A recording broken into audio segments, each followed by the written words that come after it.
Selamat pagi anak-anak, salam sehat selalu, salam jas merah. Di sini Bapak akan menjelaskan materi kita, yakni bab baru sumber sejarah. Yang dimana anakku perlu kamu ketahui bahwa sejarah itu bukanlah mitos. Yang artinya diambil oleh sejarawan dari sumber-sumber nyata dan dijadikan sebagai cerita masa lalu. Baik, untuk melanjutkan dan memahami serta mengetahui lebih dekat lagi sumber-sumber sejarah tersebut, mari kita telusuri babnya dengan baik. Simak ya anakku. Terima kasih. Sumber sejarah. Seperti halnya anakku. Sumber sejarah itu kita lihat berdasarkan sifatnya dulu. Sifatnya seperti apa? Baik secara benda atau primer dan sekunder.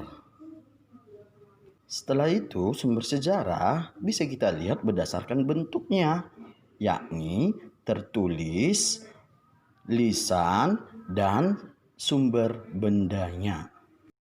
Baik, kita bahas sumber sejarah. Sumber berarti pokok atau boleh juga dikatakan asal dan boleh dikatakan juga dasar.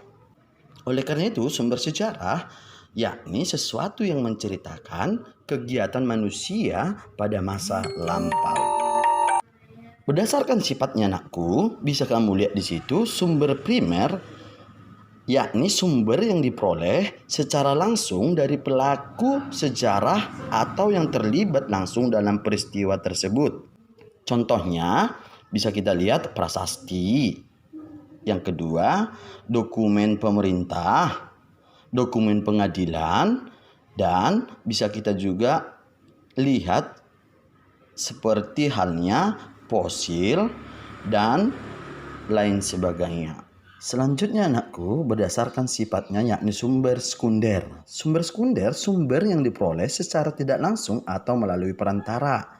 Contohnya bisa kita lihat seperti fosil, surat kabar, dan kitab atau Alkitab. Baik nakku, kita lanjutkan berdasarkan jenisnya. Berdasarkan jenisnya bisa kita lihat yakni sumber lisan. Sumber lisan itu sumber yang diperoleh langsung dari pelaku atau saksi sejarah. Contohnya anakku, mahasiswa 98 yang menceritakan peristiwa yang dialami kepada orang lain.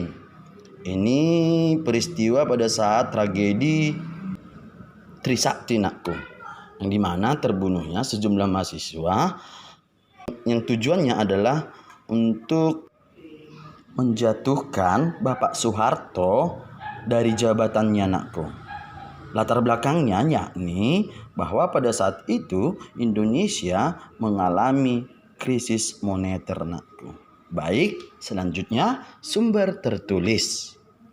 Sumber tertulis adalah sumber yang diperoleh dari peninggalan-peninggalan tertulis. Seperti halnya contohnya prasasti, dokumen, arsip, dan bahkan surat kabar. Selanjutnya anakku, berdasarkan jenisnya yakni sumber benda, sumber yang diperoleh dari peninggalan kebendaan atau benda.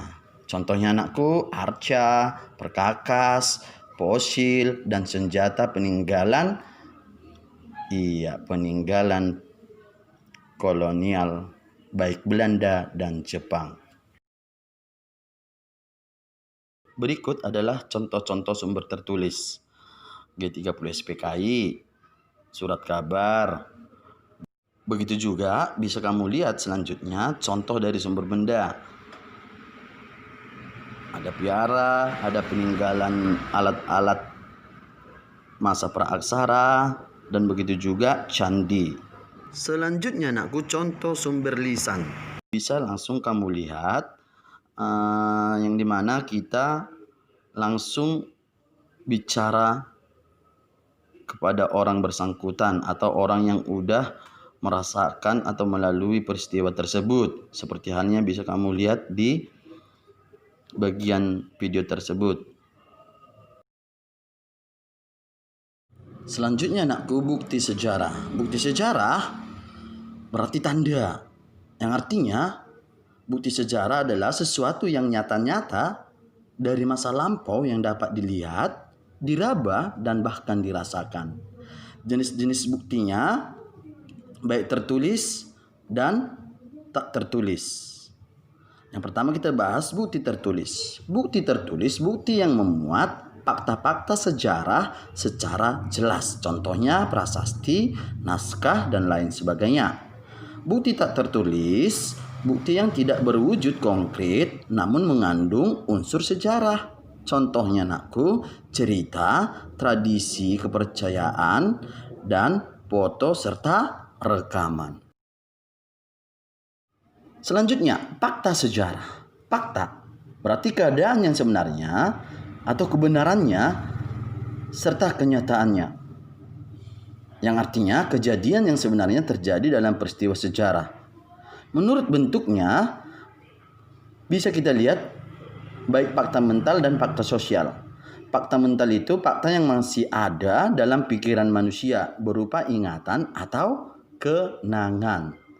Selanjutnya fakta sosial, menurut bentuknya tadi nakku, kondisi yang menggambarkan keadaan sosial. Baik nakku, sampai di sini penjelasan Bapak, yakni bab baru kita, bab 4, sumber sejarah. Yang dimana sumber sejarah ini mendekatkan kamu kembali serta membuat kamu lebih memahami sumber-sumber sejarah.